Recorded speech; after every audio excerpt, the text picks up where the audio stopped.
We'll start on the end. I would like to go last. Okay. Well, Huda, how Would about you you? like to go first? Okay, sure. Well, I used to sit there, so I prefer to go there now, but it is what it is. So, hi everyone, all the Johnnies and the Bennies in the room. Hello. When I went here, I was the only Somali American female and 3 Somali Johnny annoyance, okay? So, but I have had a lot of amazing professors and friends that I still admire, and still, I kept contact with them. So I'm so glad to be here. Every time I come back here, I really remember all the amazing experiences that I have had here. So this feels home for me. So I'm so glad to be a part of this amazing group of panelists. My name is Huda Ibrahim. I am a teacher. I also own my consulting business here in St. Cloud, Minnesota. I teach at the Tech College. And as you all know, diversity, equity, and inclusion is no longer an option for organizations of all stripes, especially in the wake of George Floyd's murder. Systemic prejudice, discrimination, and the need for lasting change have emerged as never before. So to better comply with these new standards, clients, stakeholders, employees expect their leaders to change the way they do business or the way their companies operate and do business, of course. And so that's why a few years ago when I was teaching at the Tech College, I saw the need, and particularly in central Minnesota, we need to educate our employers about the value of diversity, equity, and inclusion. And that's how my husband Abdi, who's here now, and I started our consulting business.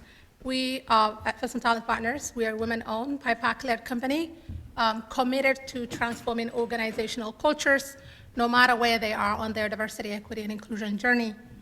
Our goal as an organization is to help, like I said, our clients not only receive that education piece, but also attract and retain and maintain employees of color, homegrown talent. We don't only work with one group of people. I'm not in the business of helping the refugees, but everybody, okay? And this means that, and our vision is to enable inclusive workplace environment to achieve tangible and measurable business outcomes. So this means once companies build an inclusive climate or environment, the result will be more inclusive culture where all employees, regardless of their socioeconomic class or ethnicity or religion or sexual orientation, will feel respected and valued and a sense of belonging. And so those are the sort of things that we do at First Talent Partners. And I'm really excited about what's next for my company. We are at the forefront of helping our organizations, and particularly local employers, change how they do business with their employees, their customers, their suppliers, and also transform their organizational culture. And so if we want to be an inclusive employer, we ought to change the way we do things. And so then that will lead me to last year, the Central Minnesota Community Foundation reached out to us, and we were hired by the Central Minnesota Community Foundation to convene a series of dialogue named Building Equity Through Dialogue.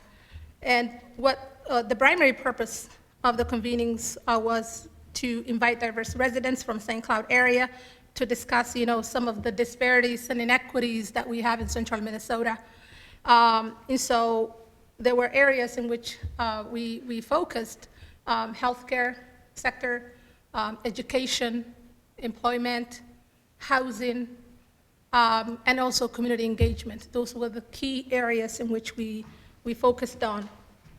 The convenings also provided key business leaders, local employers who are part of it, community organizations such as Central Minnesota Community Empowerment Organization, an opportunity to build cross-racial, cross-sectoral relationships that aim to address racial disparities and also other social hurdles. With the collaboration of Central Minnesota Community Foundation, Philson Talent team managed to ensure that each group, ranging from 8 to 11 participants, reflected cross-sectoral leaders and diverse residents in the St. Cloud area. And we made sure that our priorities was also to listen to those underserved voices in the group discussions. So what are their concerns? What it is that they want us to change if we were to address some of those disparities. And so not only identifying, but also respecting people and listening to their concerns and asking them, how do you would like to address this? Because sometimes we think we think we know what the community wants, but that's not how things change. We need to invite people and ask them what it is that they're struggling with if we were to address anything. And so we then often gathered, so after we gathered all the data, and I wish I had a PowerPoint to show you, it was 6 months project, and some of our CSP students were helping us facilitate the dialogue. So the first 4 convenings took place via Zoom. The first one, we had 80 people, and it was like, oh my God, how do we manage 80 people via Zoom? Imagine. And you're talking about racial disparities, and people are not sometimes on the same page when it comes to disparities and racism and all the other isms. And so once we then gather all the data from the participants, we formed Central Minnesota Equity Council. Central Minnesota Equity Council was formed. Its mission is to coordinate and guide the action groups. So when we met from January to April via Zoom. Then the first time we met face-to-face was in May of this year. And that's when we found action groups based on their topics of interest. Then we identify resources needed to enact solutions. So in other words, we said, okay, we have met 4 months, we have gathered all the data that we need, now we need to take action. And so then we asked the action groups to form groups based on their interest. Then that led to, due to time, of course, we don't have a lot of time, I would only focus on the healthcare group and where they are today, okay? And so then we found the action groups based on the topics of interest. I talked about that. And some of the things that they found were, or include, culturally competent, so basically lack of cultural education or culturally competent education and DEI was needed for hospitals, clinic staffs, particularly in the public-facing staff, meaning front desk, check-ins, et cetera. I cannot tell you how many times I went to our local clinics, and sometimes people will just assume that I work at some various other, I don't know, I remember an incident that took place a few years ago where a woman just asked me if I worked at Electrolux without asking me what kind of insurance that I carried. So people talk about a lot of microaggressions, et cetera. Also an increase in, they said we need to see more bilingual services. That's desperately needed. Mental health practitioners, pharmacy assistance, transportation assistance is also available, but again, this is one of the many issues that they gathered, or I would say they talked about. Cultural misunderstanding, information accessibility, racism, lack of understanding among hospital and clinic staff, lack of collaboration between major healthcare organizations and local nonprofits. They talked about ESL speakers have difficulty in scheduling appointments. This is something that I have seen in the community. And finally, lack of cultural competence training in the healthcare sectors. And so then we asked them, so what do you want to do to address these issues? Then they talk about offering culturally competent education trainings and basically the need for mental health education for both minority community, in particular those who are New Americans, foreign-born folks, and also the healthcare providers themselves, because they think if some of our physicians might not have direct experience with these folks, and that therefore they might not be able to understand the need of the community unless they are educated on or trained on the specific things that our community might need. So again, cultural misunderstanding, lack of communication between the two, those were the major themes that emerged from our research. And so, are we doing time? 5 minutes. Oh, 5 minutes? That's good. Well, so those were the sort of things that they really talked about. And I can maybe save my 5 minutes for if anyone wants to ask me things later on as things come to me. So, yeah. And I only wanted to talk about the healthcare part of it. If you want me to address anything else, I can add.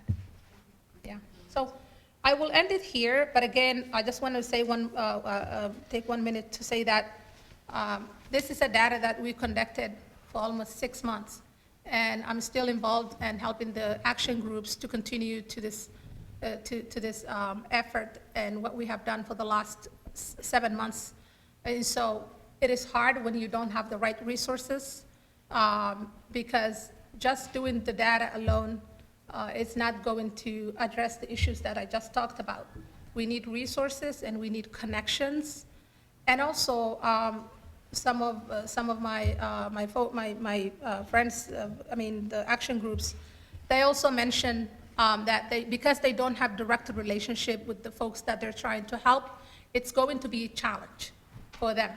So again, some of them might not be from St. Cloud, some of them might not live in the South Side, or even St. Joseph, or even Wade Park, because we have pockets of communities in certain areas in St. Cloud.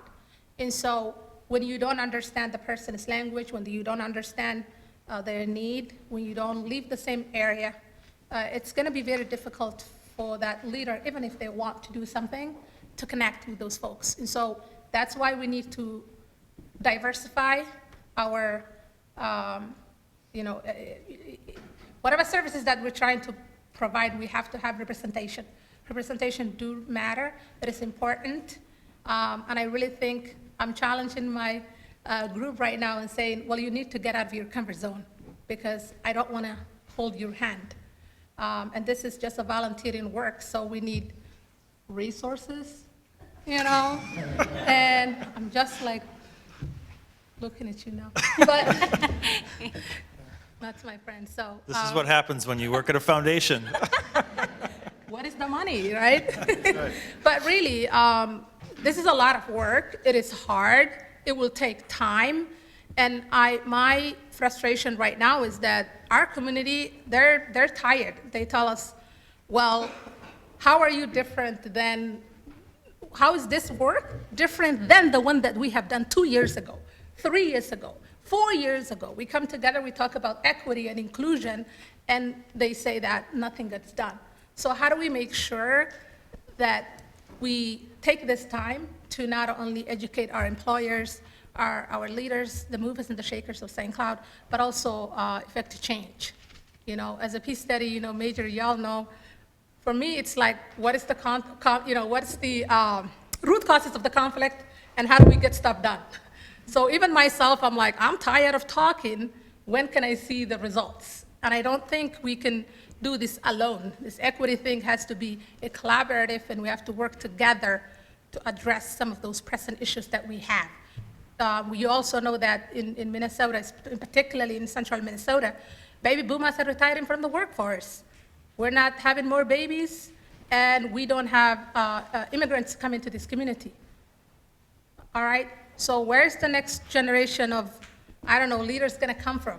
Look at 742 district, 62% of the children are children of color. Majority of them are first generation kids, okay? If they don't receive rigorous challenging education, where is the next workforce gonna come from? So we have a lot of work to do, and we have little time, but I will end it right there.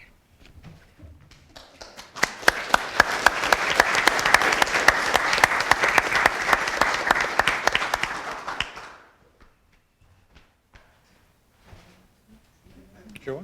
Sure, yeah. Good evening. My name is Sharwa Adan. Can you hear me? Good. Beautiful campus here, by the way. This is my first time here. I like it. My name is Shirwa Adan. I am the Executive Director of Central Minnesota Community Empowerment Organization. We have our main offices in St. Cloud. We mostly serve community of color. So what CMCO does, CMCO it's an organization that works for community of color. And what we do is we go out to the community and listen. And I know a lot of the things that I was planning to touch on, and I will still touch on. I think Huda has pinpointed them and touched on them. But CMCO, what we do is we listen to the community, and then we go out and advocate and try to translate that advocacy into resources. Some of the work we do is we have 2 community centers, one based on Division by our office, and another one based within the community in one of those residential, East African residential area in St. Cloud by St. Cloud State University. So that's between those 2 centers, we get about 35 visitors on a daily basis. Some of the services that we do there are, some of the services that we do there are job placement. So if people are looking for jobs and they're having difficulty, or they want to overcome a technological barrier or a language barrier in applying for their applications, we help them overcome that.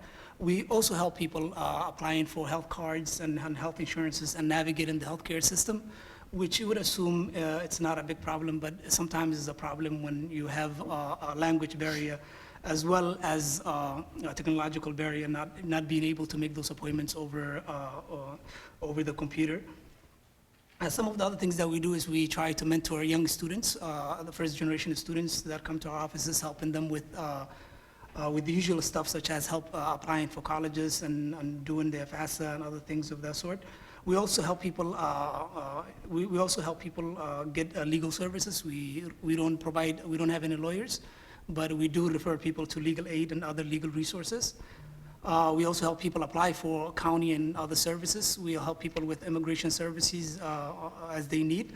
And we provide all of these services with 5 different East African languages. We did have a Spanish speaker. She's no longer with us. We're hoping to get someone soon. So those are the services that our centers do. But we do also have some programming. Some of our programming are after-school program that we do between 3 centers. Between these centers are religious centers. So what they do is on the weekends they do religious studies, so Islamic studies. During the weekdays, in the evenings we do an after-school program for about 1,000 to 1,200 kids. This program is funded by Department of Education. We also have a housing program for those first-time home buyers that are looking for buying a home. The system is kind of hard, and so we help them navigate the system, and we put those courses together. We also do. We're big partners of Initiators Foundation, and I think initially disclosure, yeah, they do fund us.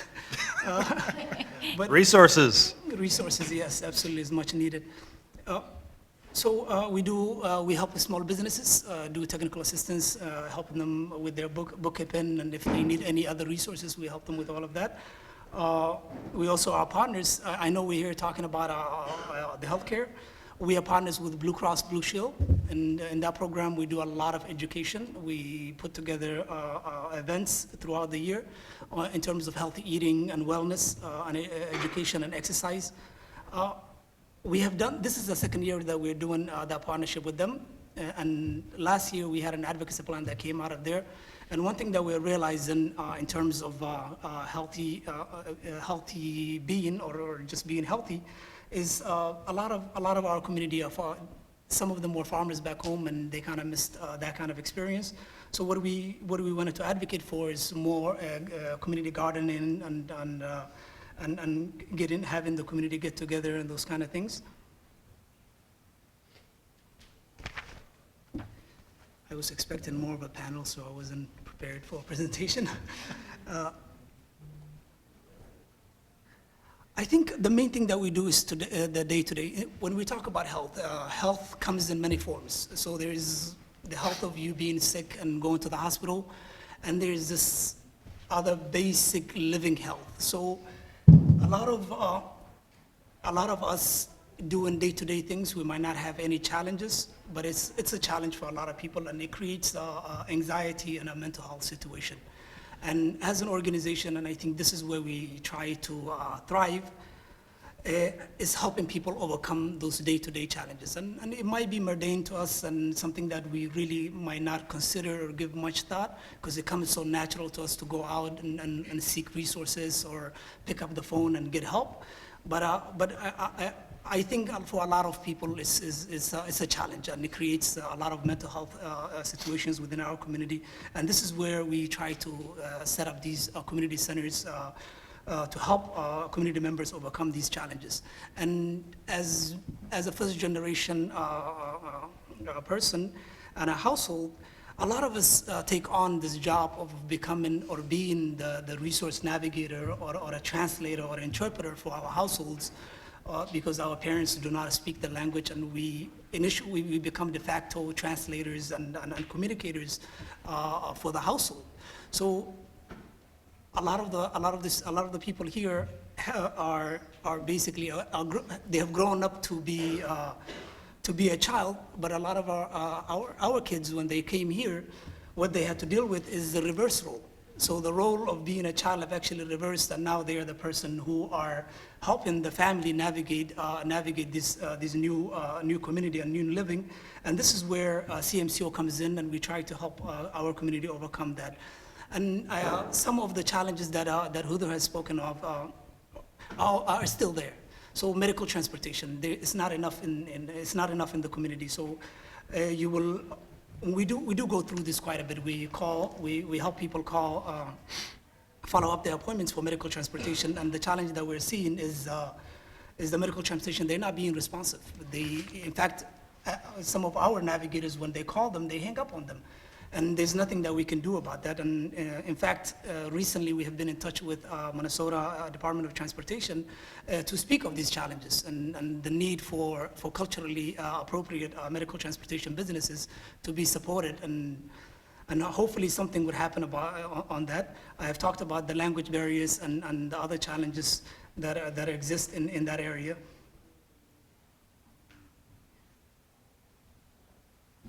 I think I will leave it there, and I was more prepared for questionnaires. I will leave it there, and I will wait for the discussion. Thank you.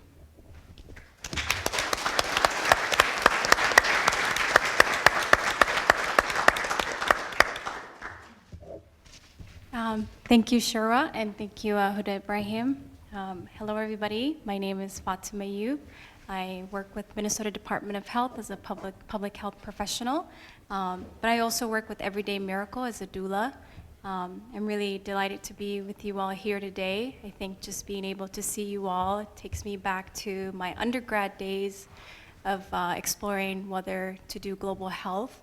But I think when I wanted to do global health, what better way to do it by gaining experience abroad.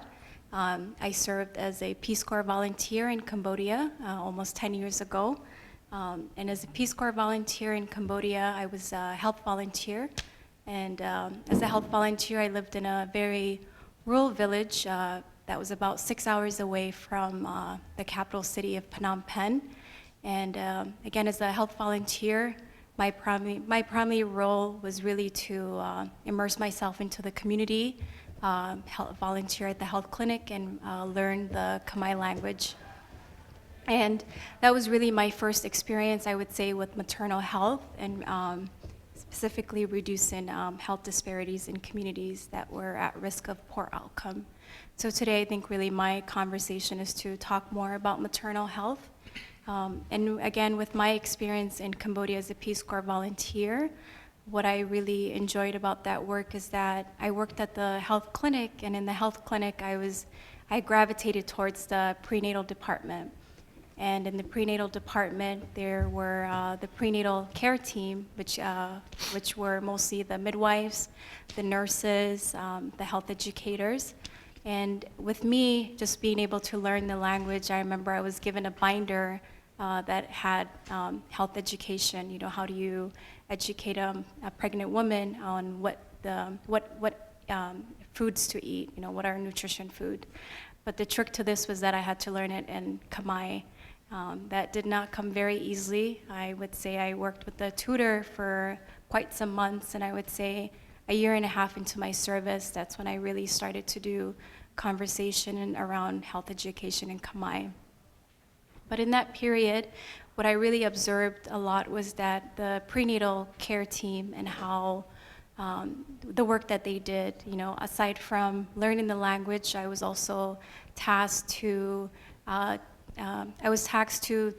being able to take a list down of all the pregnant women that missed their prenatal appointments. I also worked alongside village health workers that would identify the pregnant women in their villages. And what we did then is that those appointments that were missed, the hours that the clinic wasn't open, we, the prenatal care team, the village health workers, and I would get in our motos, we would get in our tuk-tuk. Sometimes if we had a vehicle during the monsoon season, we would go out to these pregnant women homes. And being able to really observe that, I started to see that things were being done differently, and things were being done differently where patients and clients that would not have the opportunity to come to a clinic, we would go to them in the comfort of their home. And again, that really changed my trajectory of, expecting patients, expecting clients to come to you, but rather you going to them and really eliminating that barrier. And that is why, as a doula now, I continue to practice that work of really meeting my clients at their home in places that is very comfortable to them. So zooming out of Cambodia and zooming into the US and Minnesota, I would like to provide some data that has recently been released around maternal health. The first one, the National Institute of Healthcare Management, NIHCM, recently released an infographic study, and that study really shows the uneven burden of maternal mortality in the US. Pregnancy-associated deaths in the US has been steadily increasing for decades. Among 11 high-income countries, the US has the highest maternal mortality rate, and it is the only maternal mortality rate increasing. In 2020, 861 women were identified as having died of a pregnancy-associated death in the US compared to 754 in 2019. That is a 14% increase from the prior year. And last month, Minnesota Department of Health released its first ever Minnesota Maternal Mortality Report. And this report examines, again, the maternal death during or within 1 year of pregnancy from 2017 until 2018. While the report shows that the state overall maternal mortality rate is much lower than average, it also shows the stark disparities in mortality, especially among Black and American Indian Minnesotans. Black Minnesotans represent 13% of the birthing population, but made up 23% of the pregnancy-associated deaths, and American Indian represent 2% of the birthing population, but made up 8% of the pregnancy-associated death. Again, why I provide this data to you is that each maternal death is tragic, and the racial disparities that we see in these data are alarming. These racial disparities are linked to structural racism, underlying chronic condition, disparities in access to health care, and many of the social determinants of health. Now that we know what the data says, and we know that this data is really linked to these disparities, what do we do about this? How do we reduce the maternal mortality and morbidity in the US and in our communities? First, I believe that we need to invest in the social determinants of health, such as food security, affordable housing, transportation, access to care, education, as well as having people that that look like us provide services, and as well as really increasing the alternative prenatal workforce. And again, we all have a role in reducing the maternal mortality and morbidity of mothers. Each one of you in this panel today, is whether they're doing work in improving the social determinants of health, affordable housing, education, and having work groups that are in the healthcare group that are, again, in the equity dialogue that I'm part of. And Huda, I'm really grateful that you've been able to create that for us in the St. Cloud area.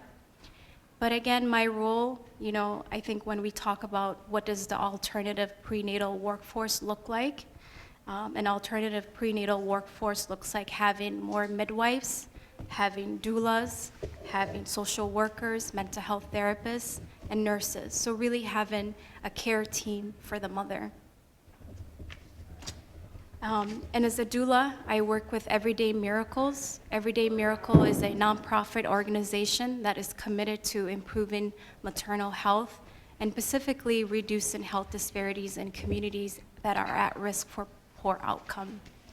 We strive to provide culturally compassionate support in a non-judgmental, welcoming community. Most of our services are available at a zero out-of-pocket to those that are underserved and for all. And I know I have said doula a few times, but I wanted to also just provide more of a definition of what a doula does. A doula is a trained companion who's not a healthcare professional and who supports another person through a significant health-related experience such as prenatal, labor, birth, and postpartum. I provide continuous support to the mother, no matter what the decision the mother makes on how she gives birth. And it's really important that doulas and the prenatal workforce really ease the path of parenthood, especially for Black and American Indian communities who are birthing in a system that we know suffers from structural racism and that we know produces inequitable outcome, not just at childbirth, but across the lifespan.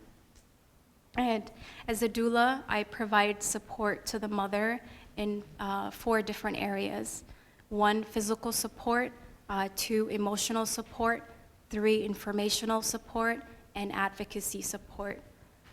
When I say physical support, that is really assisting the birthing person by walking with them to the bathroom, soothing them by touch or the use of massage during the labor process. When I talk about emotional support, being able to encourage, reassure, praise, and help the birthing person see themselves or their solution positively, and helping the birthing person and the partner work through fears and self-doubt. When I say informational support, I do a lot of my work around the informational support, and that is really just as a navigator, really supporting the mother or the family with questions that they have during the birthing process, resources that they may need, whether that is food, whether that is housing, and advocacy.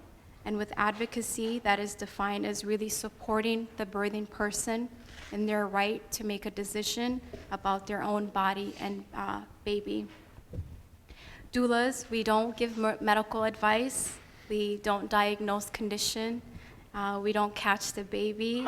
And we don't make a decision for our client, but we really are there to empower them through this journey.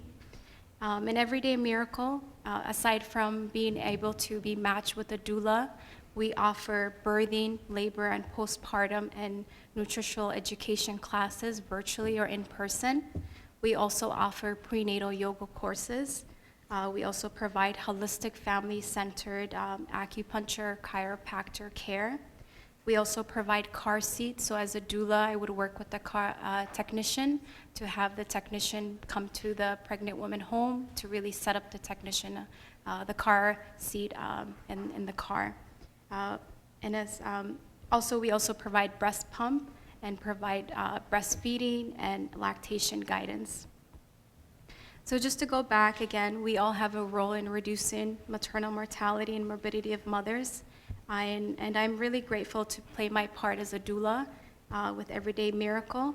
And I live in the Sartell, Minnesota area, and I provide doula services to the Somali pregnant woman and others that are needing that support during this journey. So that's all I had, but thank you all.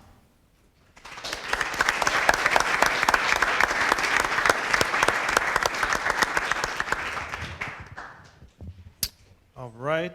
Well, I think I will go next. So once again, I'm Matt Verilek from the Initiative Foundation based up in Little Falls.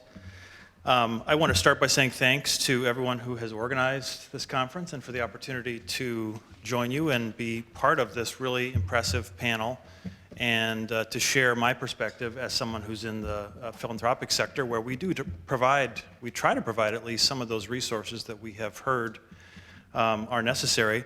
I especially appreciate the warm welcome because, unlike being a graduate of this beautiful institution here at St. John's or St. Ben's, I'm a Carleton guy. So you could be throwing eggs at me, I suppose, since we are MIAC rivals. But it's wonderful to be here. Like, there's almost no place better to be in the fall than on a gorgeous liberal arts campus like this one. I do have to say, you all are so attentive and quiet. It's quite a different vibe from when I go to Johnny's football games on the same campus. You know? Feels a little different at that moment. Especially when we're playing with the Tommies. Exactly right, exactly right. And believe me, I fully support St. John's on those days. I think what I would like to do, so I was invited to both share a little bit about what the Initiative Foundation does relevant to the themes of this panel, and then also maybe kind of be a transition into questions by sharing some observations about the themes that I heard from the impressive panelists who've already spoken. So I think that's what I will do. I'll start with sharing background on the Initiative Foundation. So we are one of 6 Minnesota Initiative Foundations that together serve all of greater Minnesota. We serve 80 counties out of the 87 in the state. The Initiative Foundation that I lead in particular is based in Little Falls, and we serve 14 counties and 2 sovereign native nations here in east central Minnesota. So think about St. Cloud area, Brainerd, et cetera, and then the northern edge of the metro. We're a little out of the ordinary. In fact, all 6 of the Initiative Foundations are out of the ordinary in the sense that we are a community foundation, and we are several other things that are uncommon to the philanthropic sector. And I think that's maybe because when you're serving a rural territory, for one thing, you need to step in and take on roles that in other contexts might just exist as a standalone. So let me explain what I mean.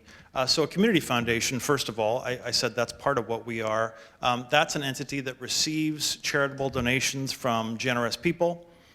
They get a tax deduction, and then we use those funds to make grants out to important community activities in the territory that we serve. And for us, you can have a foundation that serves a subject area, a particular population. Ours happens to be a place-based foundation, like I said. But in addition to receiving generous gifts and making grants to nonprofits that do important stuff, we're out of the ordinary in the sense that we are also a little bank. We do small business lending, but not just to any and all small businesses, rather small businesses where there is some barrier to accessing what is needed to, let's say, expand by building on to your factory or acquiring a new piece of equipment that you need. So that makes us a little bit out of the ordinary. And then in addition, typically a foundation cuts checks to entities like CMCEO that do great work, and that's part of what we do. But in addition, in some cases, we run programs ourselves if we feel like that adds value. And so for us, that could be things like offering what we call Nonprofit Academy to provide additional training opportunities for our nonprofit leaders. Because, for example, so many nonprofit leaders come to whatever job they have because they have passion for the nature of the work, be that helping victims of domestic violence or helping the Somali community of central Minnesota, et cetera, and maybe haven't had the chance to go to get an MBA and get all those management skills, or haven't had the chance to go and get an in-depth training on fundraising, for example. So we try to help fill in those gaps so that maybe we can write a check, but they're not going to be as big as we'd like them to be. But if we can write a check and provide additional skills and maybe some introductions to other bigger foundations on the landscape, then we are amplifying our impact. And so that's another of the ways that we try to do our work in that sort of multifaceted way. So that's background on the Initiative Foundation. What I'd like to share now is a little bit about ways that we use those tools to advance health in the Somali community of central Minnesota.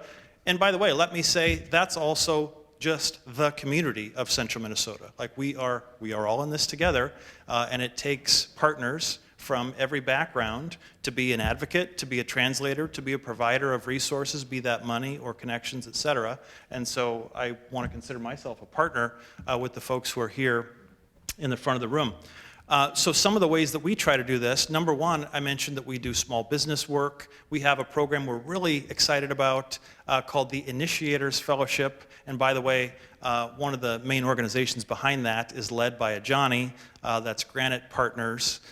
They've been really generous to this important program, and it is all about supporting social entrepreneurs, people who are building businesses, but businesses whose very operation advances some social goal. And guess who was one of our most impressive first cohort recipients of that? None other than the leader of Filson Talent Partners, Huda Ibrahim. And so it's special to be on stage with you. Yeah. And just to illustrate, a social enterprise. So she is doing work with employers all across this region to help them tap into pools of talent to meet their needs and to provide employment opportunities to people who are arriving here with great skills. So that's a wonderful example. Other fellows are also, I would say, advancing this goal that is the topic of our panel. Someone who is of Ethiopian heritage, not Somali, but Eastern African, Hamdia Mohammed, some of you might know, who runs Victory Plus Housing in the St. Cloud area with her husband. That is it provides sober homes for people who are battling addiction and need a place to live. And so in the course of her time in the program, she has expanded the number of locations that she has available, the number of slots for people who are in that circumstance.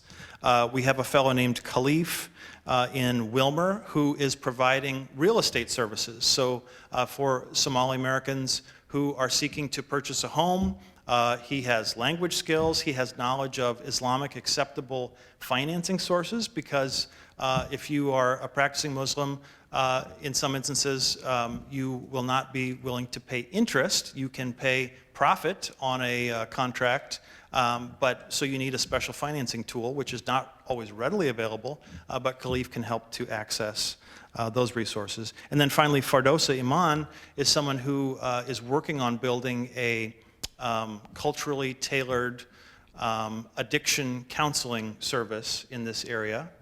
And I think that speaks to one of the topics that we heard about earlier, the need for people with language skills, but also cultural knowledge, so that when someone is in need of those services, they can find a face that maybe looks like theirs, or someone that they can understand well and who understands them. We also run a program called Enterprise Academy, in which CMCEO really is a core partner. And one of our graduates of that program, and it's 12 weeks of small business training, basically, along with an opportunity for financing afterwards. So one of our graduates of that program has also opened a mental health facility in this area to serve the Somali population. Mental health, by the way, is such an important aspect of all this. I think in every community there's stigma around mental health. One thing we've done at the foundation is just embraced a campaign called Make It Okay to talk about the fact that we all wrestle with this issue, whether you personally or your family, et cetera.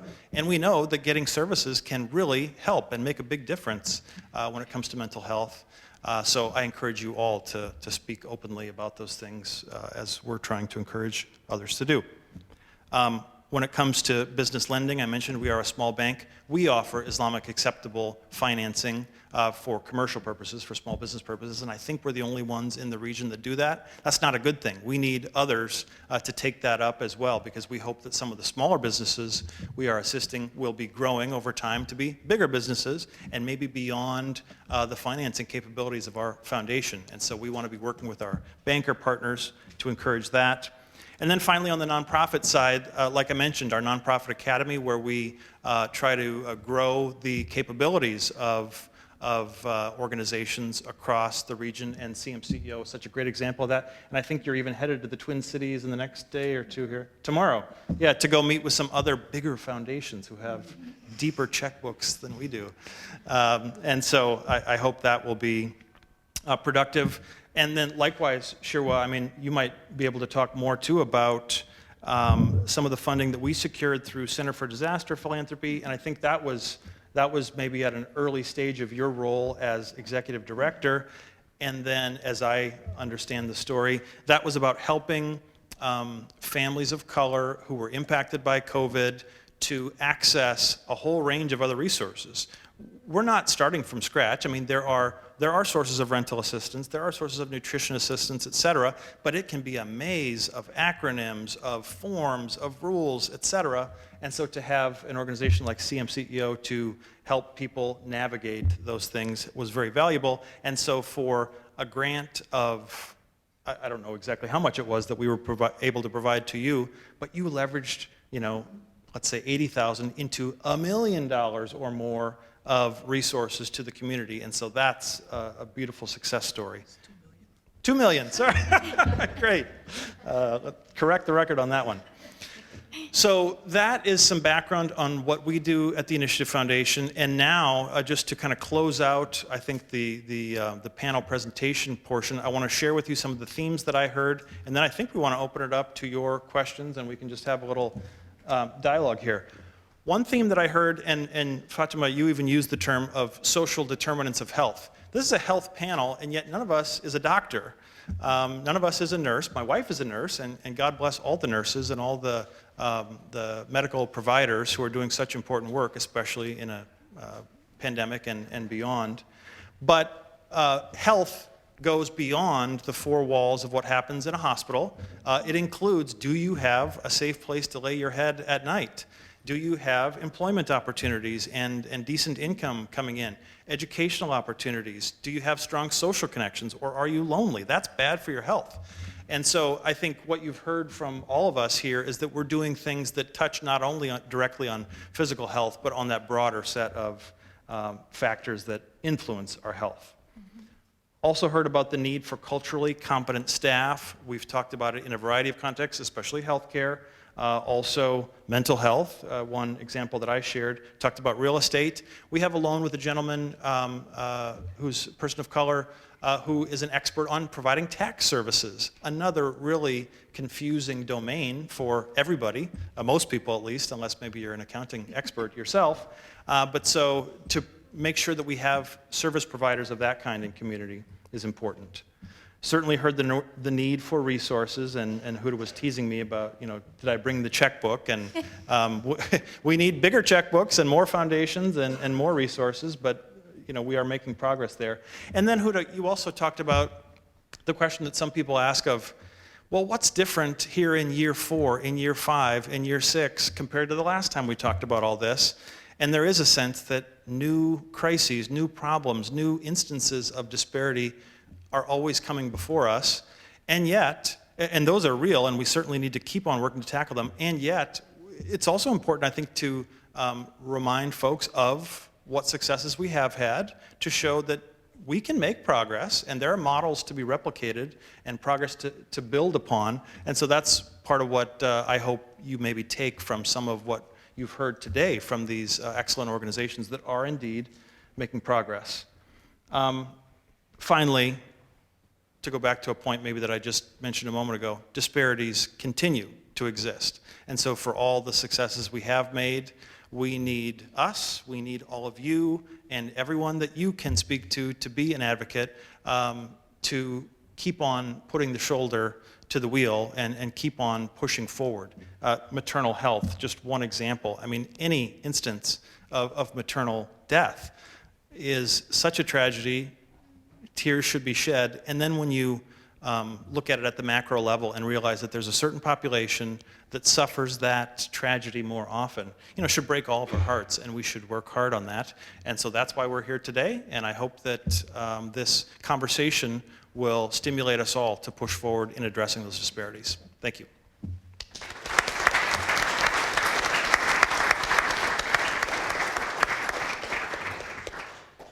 right, can you guys hear me? Okay. Thank you, panelists, for sharing your insight and your experiences. I think we've all learned a lot just in this hour of listening to you. And I'm sure you all have questions, so now I'll open up this time for any questions you may have. Yeah.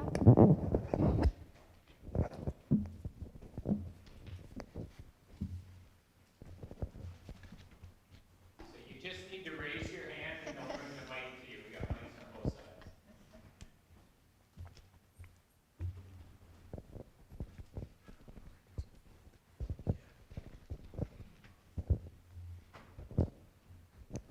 Thank you for speaking, first of all. But I imagine most of you have been kind of like working to solve all this for quite a while. And what I just was curious, like, what are some things you view as measures of progress or accomplishments you're proud of?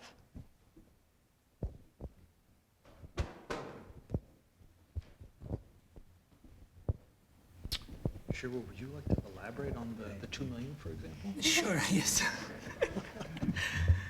Yeah, I think that's an excellent question, and it's usually pretty difficult to measure progress in terms of philanthropy or the kind of work we do, because the need is always there and we can never fully satisfy that need. But one way that we can measure the need, that we have met some of the need is how many people we serve.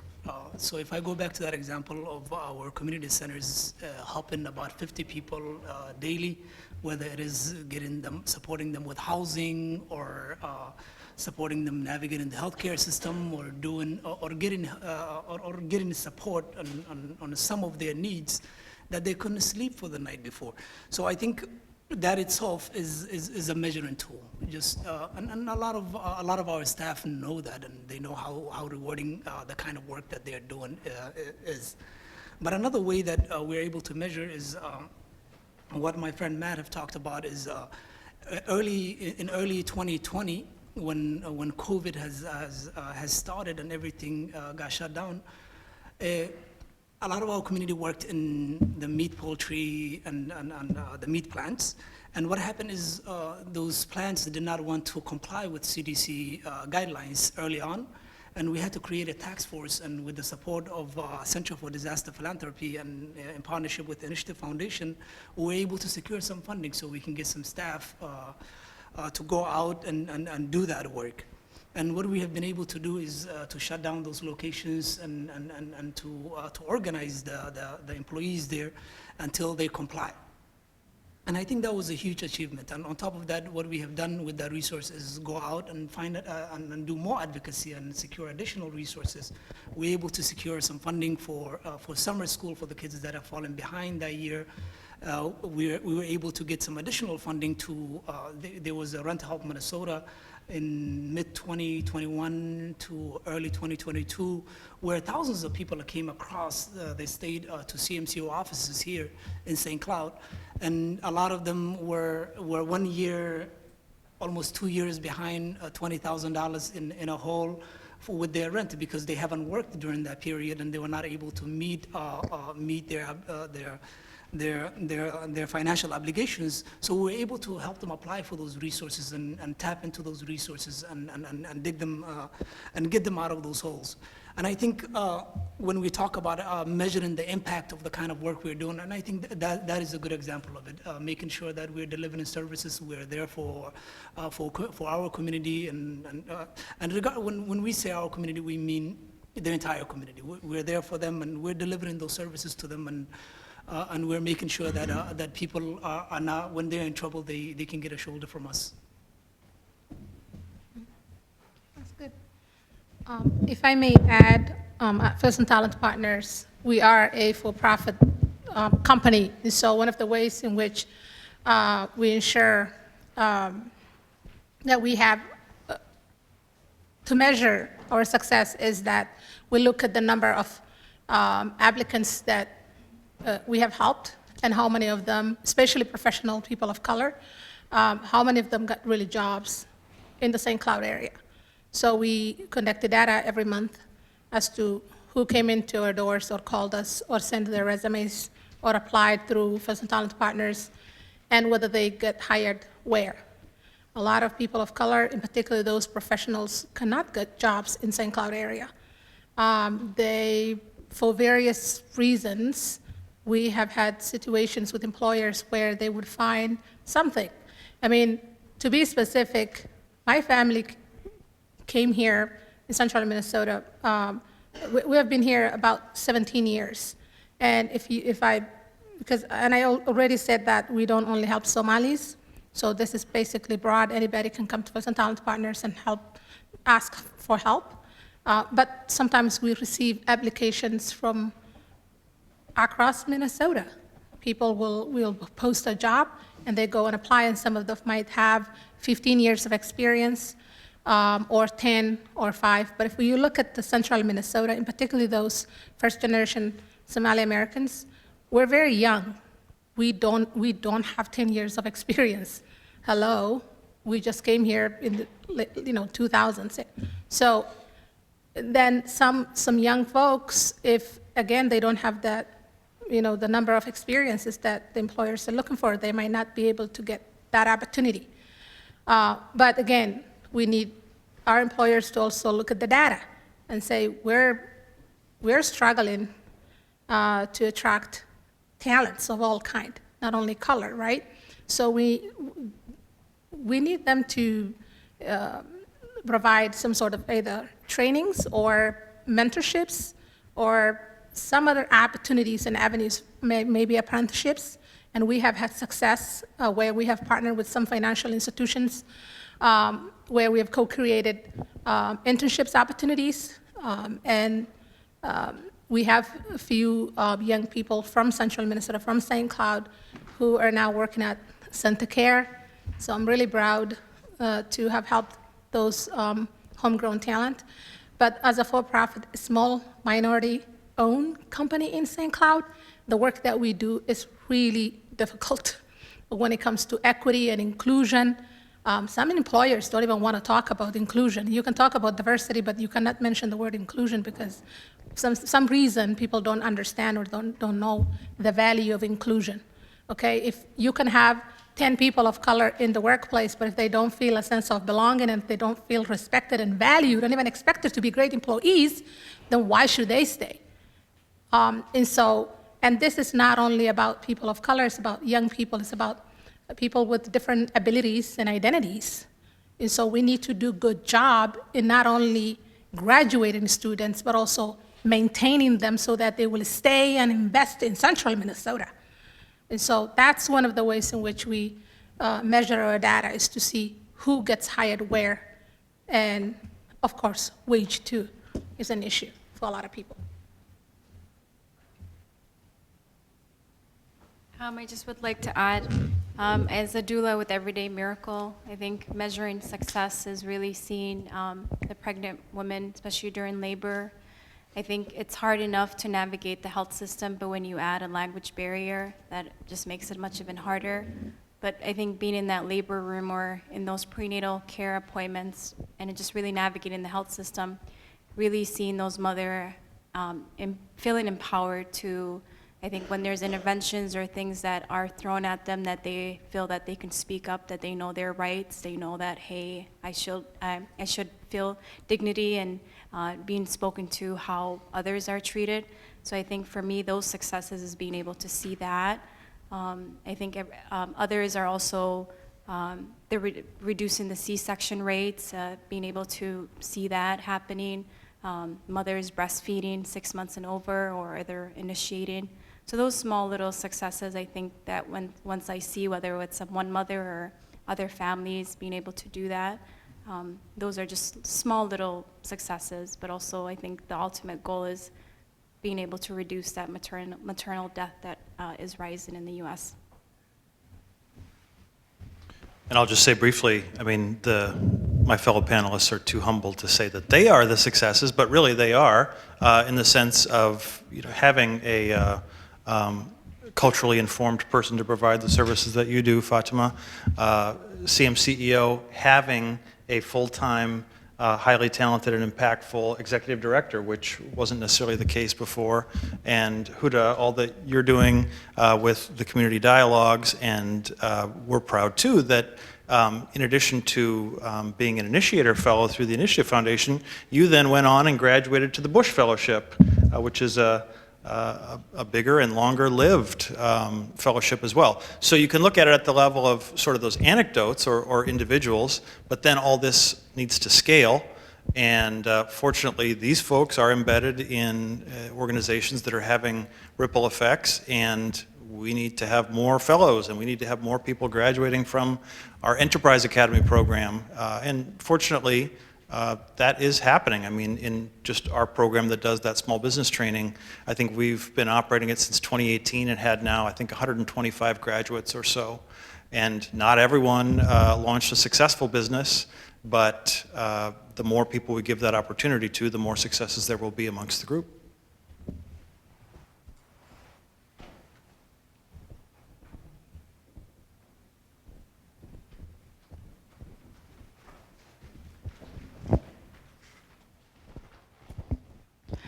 Hi. This kind of ties in with what Huda was saying, just, starting to get on that path. But have you ever been a part of a partnership where you kind of felt dominated or that there was some sort of imbalance of power?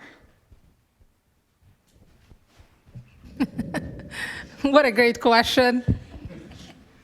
Gee, I wish I would have asked that question when I went here. I mean, yes, and there were times where in the past I didn't know how to navigate the Minnesota NICE system. But then again, I'm so grateful to have a mentor and investor who is also a Johnny. He's the Granite Equity Partners Company owner, Rick Powerley. And so I surrounded myself with powerful people first.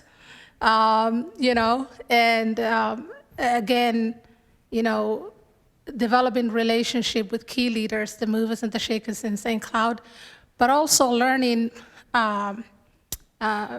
you have to be humble if you're gonna do this DEI thing in central Minnesota. I hear all the successes people talk about, but I'm like, what is the data? So let me answer this question. Yes, it's very hard to be the only hijabi, the only with accent, the only young sometimes person in the room. But when I went through the Bush Foundation Fellowship, I have hired a mentor who didn't look like me necessarily, but she was a woman. And one of the coaching sessions, I was very open to her in terms of the challenge that I face as a young woman of color, Muslim also. And she said to me, you gotta be authentic and own your power and speak truth to power. Even if you piss other people off, why do you care? And I was like, but I'm a peace study person. But she was like, but you can also do that, You don't have to avoid conflict. You already studied this field for 70 years. But really, I thought, what if people think of me this or that? What if I'm perceived as such? So I really faced my fear. And now, when I interact with leaders, I'm always humble and respectful, but also bring data with me because, they said, in God we trust, all others must bring data. So if you really wanted to educate people, you gotta bring something with you because talk is cheap. People can talk about things, but you gotta bring data and say, well, this is the challenge, and these are the challenges that we're facing, and we are a part of this. Just because you happen to live in the other side of town, that doesn't mean this does not impact our region. That's why St. Cloud doesn't have a good reputation. We need to talk about the good things, but we also need to address the other things that are not so good so that we can thrive as a community. So I hope I answered your question.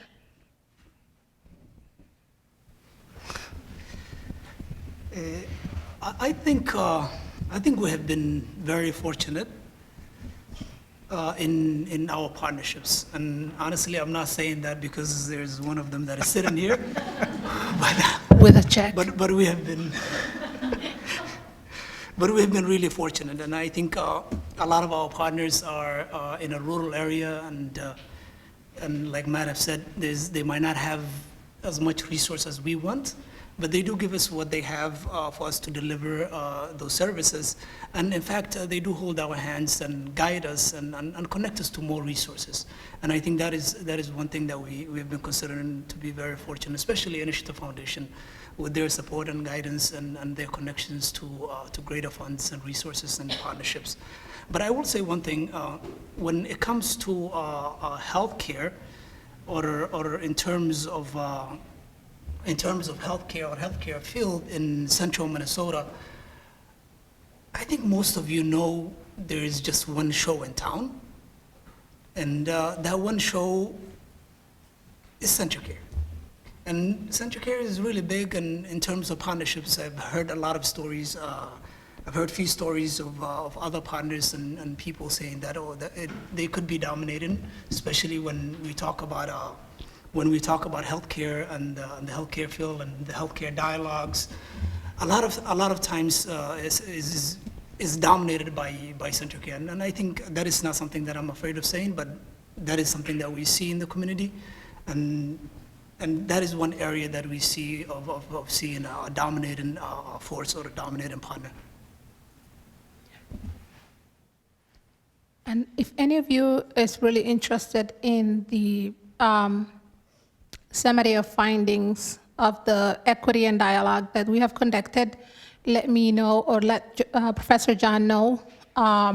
We will definitely share with you, and you will see what the community really think about some of the clinics or hospitals that we have in St. Cloud. So, Did you want to weigh in on that one too? No. Okay. I'll just add here, I mean, number one, being at a foundation, I want to be cognizant of the power dynamics in our role. Number one, we are a foundation that actually seeks funds from others, and so I know in those cases we're on the, the grantee or the grant seeker side. On the other hand, when we are writing a check, that's a different power dynamic, and I think everyone in philanthropy just needs to be aware of it. And happily, I mean, there is a movement of funders trying to be cognizant of that and not abuse the power that comes from being the one writing the check, and trying to listen and learn what your community needs, what your nonprofit actors, change makers need, and not just foisting your solutions onto people.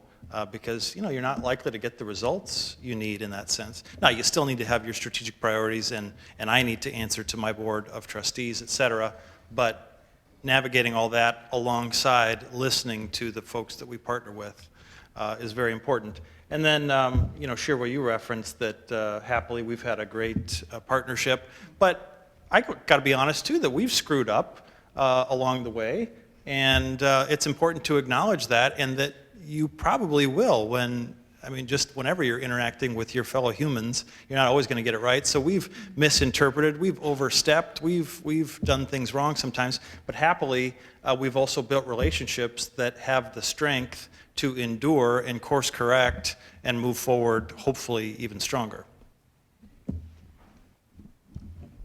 Great question so far. Just being cognizant of time, we'll leave room for one more question. So, Huda, you're always so young and so wonderful to have you back here.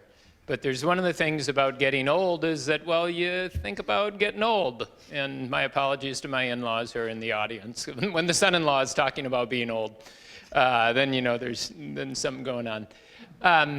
But I'd like to know for the Somali community, you have to respond to the COVID. You've spoken of that, and the doula, the births, the COVID, all the things that life's happening. But even though you're young, you're also getting older. And I'm wondering, as a public health issue, are you able to, or is there a need to have those conversations about, okay, what kind of support do we need? Are we going to go into elder care type settings, which we might know, and it might be like a hard no, but then what needs to be changed policy-wise, or to create an army of health workers and all the diversity and inclusion issues that are, happen in a care setting and in a more permanent care setting, like entering a retirement community. And if you're not going to do that, what kind of support and planning needs to be done so that you have something in place that you can feel good about. And this would include things like hospice as well. So thank you.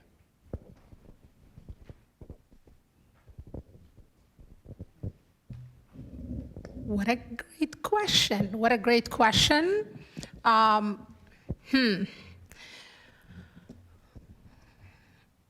The central Minnesota Somali community is growing tremendously and somewhat thriving. In particularly, Matt spoke about the businesses that have been opening for the last couple of years. But when it comes to the issue of people getting old and whether they will be open to going into nursing homes, that's an iffy question. We kind of want to talk about it, but because we are a collective community and we care about each other, right? And that we don't put our elders into nursing homes.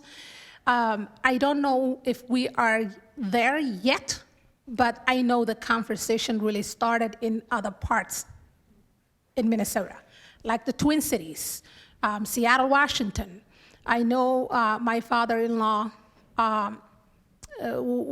his doctor said that he should go. He was recommended to that he goes to a hospice, but everybody else said no.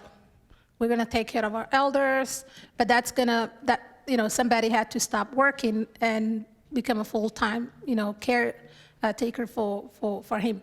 And so it really, the idea of even having a conversation about those kind of services is not it's not something that people talk about at the dinner table. They kind of know it's a challenge that we are gonna face, all of us. But because we tended to have larger family, members, people really kind of rely on each other for support, whatever that support may be. And so, like for example, even when this has nothing to do directly with what you asking me, but when people come here, they don't just go to whatever city they want and just study and focus on themselves. They always remain in the community in which they come from and help each other. And so, yes, some part in our community, or I would say in the Twin Cities and several other states, I know people are having conversation about how they would create that, what kind of resources that they need in the future, and what the culture might look like. Because granted, now you have the third generation Somali Americans actually serving in our government. So that conversation already started. I don't know in central Minnesota if we're gonna see that anytime soon, because of the people that I'm connected and my family members, my extended relatives, the people that I interact with every single day, they don't want to have that conversation. Some of them, of course. But I would ask Faruma and Sherwa to speak on I that. absolutely agree with what Huda has said. It's kind of difficult culturally taking your parents to assisted living homes, and culturally is not there. For example, I have a friend who always states that his daughter is his retirement plan, so he doesn't intend to go to a group home or anything. So as you can see, it's culturally that is not there where young people are willing to take their parents to assisted living place or those things. But I think down the road the need will come because life in America is really demanding. People have to work and raise kids, and it would come to that. But the other issue that we're also seeing, without even coming to the question of elderly, is group homes. So people that actually have a higher need, that need to go to assisted living, with nurses and medical care. We don't even have any culturally appropriate places where people can go. We have to send them over to the metro area, where there are some setups there by small businesses that are owned by people of color and those people feel comfortable there. So I think we are way down that line, and I think it will take some time. Yeah. And I just wanted to add, I think when I think about this question, I think a lot about my aunt, who right now is, who's been diagnosed with the dementia. And I think with dementia, it's been a struggle in my family where folks are wanting to support her, but again, be busy with the day-to-day work. And right now she is in a healthcare facility. But I think with her being in the healthcare facility, she's been in there since all of the pandemic. And my family is seeing how much of a support she is getting on a day-to-day basis, and I think there are family members that we are realizing the benefits of it, but it really has taken, I think, quite close to 4 to 5 years for our family to realize the benefit of it, but also really then holding truth to our culture, that collective piece of it's our role to take care of our elders. So I think it's a huge challenge that we will face, but I think over time, the more and more we see the examples of our families in these spaces and the benefits that come with it, I think then maybe we'll have that open to it. But it's a challenge that I think each one of us, whether it's a family member or a relative, is seeing. All right, thank you, panelists. I think we'll conclude the panel here tonight. Give a round of applause to our panelists.